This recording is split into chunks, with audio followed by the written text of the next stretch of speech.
pull on that jersey, you represent yourself and your teammates. And a name on the front is a hell of a lot more important than the one on the back. Get that through your head. And here we go.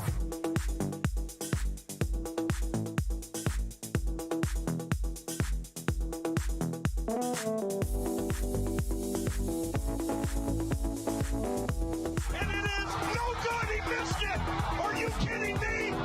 The season can't end like that.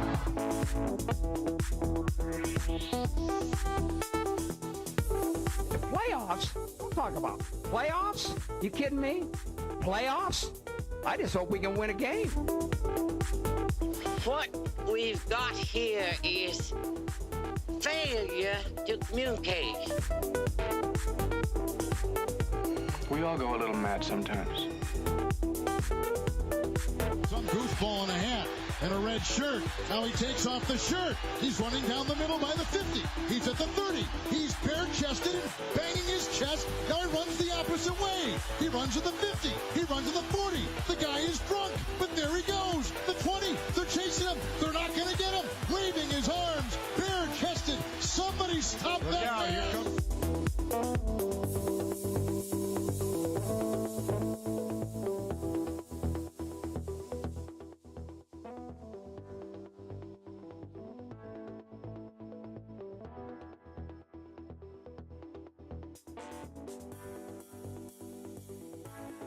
Just like I haven't done this before. Hey everybody, welcome to another edition of the show. Welcome to another edition of the program. My name is Tyler Falk. I'm your host of the show. Glad you all can make it, and whenever you might be watching. If you ever want to get in touch with us, you can always jump down in the description. There is a link to the NETMA server Discord, or NETMA Discord server. Get your words right there, Ty. Go ahead, join us, pop in a question, let us know how the show is going. And we'll get back to you as soon as we can. And thanks for your patronage. Thanks for your viewership. Thanks for listening. Wherever you might be watching, week 4 in the books, of course. And, well, it's time to go ahead and knock out some more top 10s. Eventually get to those power rankings, shall we? So let's start off with number 10. And this team has been bugging me for, well, ever since I put out the first power rankings. When I put them down maybe a little bit lower than where they expected. And they came across a couple of tough losses that I thought they would. And it is one of the Carolina teams. It's Charleston here in the top 10. Charleston gets the number 10 spot. They climb up 6 spots from last week. But again, a lot of you might be thinking that it's Charleston. They beat Vancouver without Robert Redford. And while that's a valid point, they played tough. They still had to beat a very potent offense. A team that had just taken away the pigskin from Marcus Dunhill and the Jacksonville Kings 8 times a week ago was held and wasn't able to get a single turnover versus Charleston. The defense didn't get injured. Robert Redford got injured. And huge credit to Vancouver as well. Only 1 turnover on their side of the ball in the ball game. So both teams, of course, played extremely well. Charleston, maybe a little fortuitous with a win over Vancouver in some aspects, but that offense was at full strength against a full-strength Vancouver defense. Now, it might not have been helped that Vancouver's offense wasn't able to convert on third down a whole lot due to not having a healthy Robert Redford, but I still think you need a good offense to beat Vancouver, and that's exactly what Charleston did. I think it's a well-deserved 10th spot for the Preds. Okay, moving on up is one of our teams on a bye week, Lone Star. I did not see a reason to move Lone Star down. They played DC in their last matchup, and they gave DC a run for DC's money, but they ultimately fell short. Now, Lone Star is going to play Houston. There we go. They're playing Houston this week, and it's going to be a good test. It's another intra-division matchup for the Glory. Houston, last couple of games against Queen City, came out of their shoes on offense. Houston as well when it was on a bye. So both teams have had 2 weeks to prepare. I think this will be a good test to see whether, it's just a difference in coaching. Whether or not Lone Star's coaches are up to the task against Houston. I think they are. If Lone Star is able to neutralize Houston's offense early enough and keep Houston's offense off the field for long enough and just keep doing what they're doing offense. The offense has done really well. I liked how Ace Fedek's been playing. I like how Ike McBride. I always like Ike. Let's be honest, Ike McBride, one of the most underrated running backs in the league. But if that offense can make a couple of decent plays and keep them in the football game, I think Lone Star should stay in this top 10. But they don't. Maybe we see Houston in the top 10 next week. We'll see. Moving on to number 8, another bye week team. This is San Diego. And again, San Diego off to their best start in franchise history. They're coming off that bye week after beating Los Angeles in Los Angeles. They're playing Portland. It's the old Bolts versus Plains matchup. That's going to be fun. I don't know who's calling that just yet, but I might be a little biased to say I might want that ball game just because of the moniker I pinned on it back early on another episode of NETMA. But Bolts versus Plains, that's going to be a fun matchup. But San Diego, another true test for this club. Portland is going to be wanting a win, of course, not coming away with a single win so far this season, and they've been close a couple of times. So will San Diego, with an extra week to prepare for Portland, how close is that football game going to be? I think it's going to be a good test for the Mavs. We'll see if they go back down to 500 or they make a early case that they are here to stay in the playoff hunt. Early playoff hunt, mind you. Okay, San Diego number 8. On to number 7, Atlanta. They moved down a couple of spots, even though they're on a bye. I'm just going to come out and say it. The new system with the bye weeks, it's really hard to make power rankings now because you have to encompass, teams that have only played 3 games and teams that have played 4 games. You've got more game tape on some of those teams. For Atlanta, it was simply the case that teams around them played better in the game that Atlanta, had to sit out, and they lost to a team that moves above them. Some of you eagle-eyed people out there might be able to catch who that is, but Atlanta, it's not really their fault they're moving down. They're still a good team, still in the top 10, but a certain loss to the team up in number 6 hurts them, if anything. For Atlanta, they're going to play Louisiana. That's another. I was saying at the beginning of the season in the SFL Content Creators Roundtable, is Week 5. Louisiana Atlanta is going to be the toughest matchup and will decide the East Division here in the SFL. Must-watch game. I'm already calling it. That game's for the division. Unless, number 6, St. Louis has anything to say about it. St. Louis are an anomaly to me. They're 2-1, also coming off their bye week. They're going to play Denver in Denver.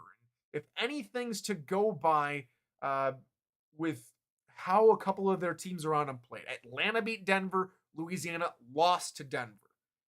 St. Louis beat Atlanta. So it's not always a for sure analogy where if one team beats another team and you beat the team that beat the first team. So if Team A beats Team B, Team C beats Team B, does Team C beat Team A? Long analogy. I know.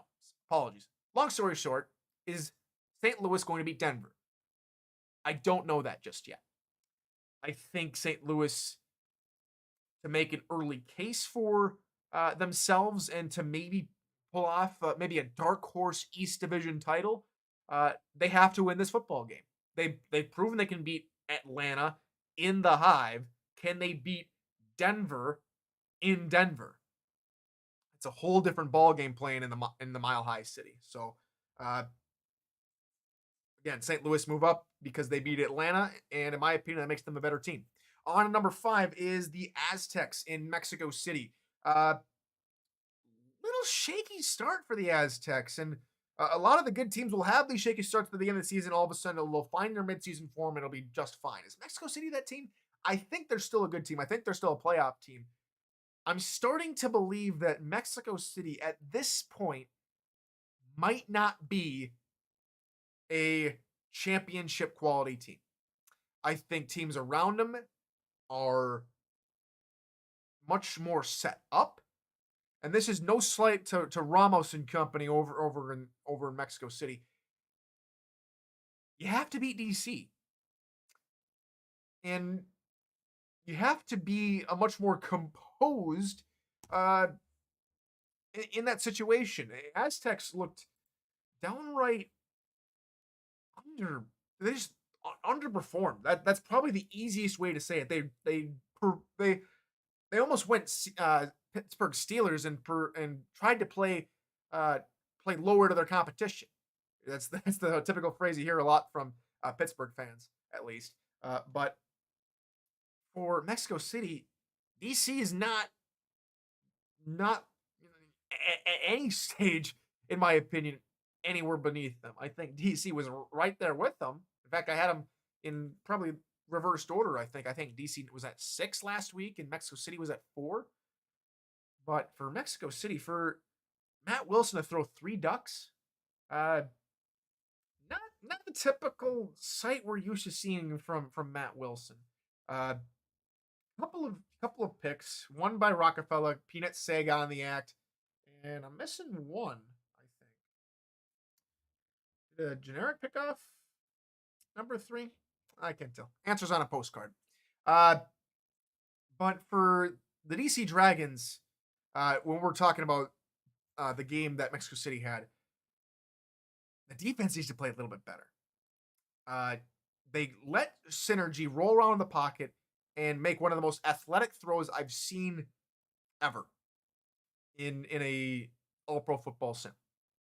It was composed, it was complete, and you got to get to the quarterback. And for you to have people like Dan Tritz, who can break through the interior of that line, and Kingsley and Meerkat not to have really anything, maybe just one tackle, one crucial tackle for a loss between for each of them, but it really just wasn't the day for their defense.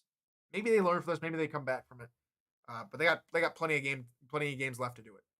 Moving on to DC. Speaking of, I said yesterday they're legit. I think that offense is consistent, composed, and they're going to do just fine.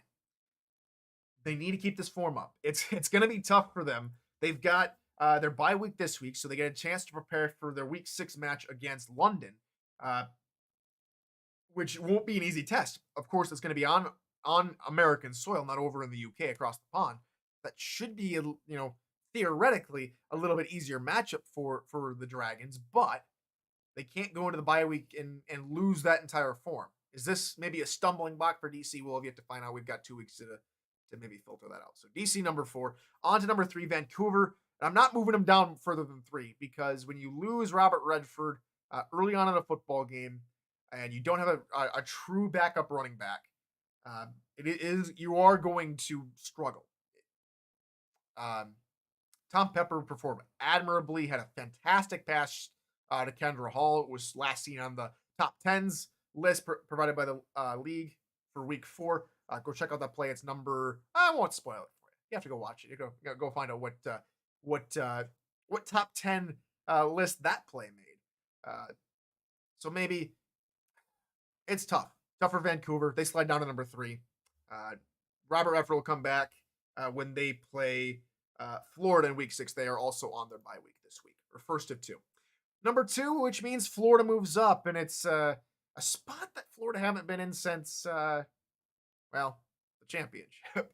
For Florida, they played really well. They took down Los Angeles like they had to. Los Angeles looked like a team that has completely lost the plot here after their first win over Charleston. Don't know what's going on with Los Angeles. Back to Florida, though. After the opening loss to San Diego, it's pretty much a reverse opposite. San Diego or Los Angeles and Florida. Florida lost week 1 and now is rattled off 3 good wins, 2 interdivision wins, and 1 against Carolina. They're going to play Vancouver in week 6, which will really tell who's going to be the number 2 and number 3 in the power rankings come week 6 time. But for now, Florida goes into the 2nd spot, which means the defending champs come out of hibernation into this first spot. First of 2 bye weeks, of course, for each and every team. Baltimore had theirs last week. They're going to play Denver at home. They're going to play, that's Arizona, my apologies. They're going to play Mexico City at home, which will be a fantastic matchup. A lot of top matchups these last 2 weeks. We've had DC, Mexico City, St. Louis playing Atlanta, and now Mexico City is going to be playing Baltimore. Must-watch game is a lot of good games. We only have 8 games, but there are some tasty matchups. And for Baltimore, really not much to say until they play the Aztecs this week. But Baltimore keep their number 1 spot. Don't really see a reason why to move them down. So there's your top 10. Charleston 10, Lone Star 9, San Diego 8, Atlanta 7, St. Louis 6, Mexico City 5, DC 4, Vancouver 3, Florida 2, and Baltimore number 1. Full power rankings are popping up right over there. Go and find your team. I'll be posting the full list, a full graphic down in the NETMA server Discord. So go ahead and check that out down there. If you liked what you saw today, go ahead and hit the subscribe button. Leave a like if you liked it. If you didn't like it, a dislike. I appreciate knowing where I can improve as well. So that's about going to do it for us today. Tomorrow, don't know exactly what's going to happen tomorrow. We'll figure something out, and I'll be working on that when it comes up tomorrow. But until then, everybody, we'll see you tomorrow. Until then, good morning, good afternoon, and good night, ladies and gentlemen.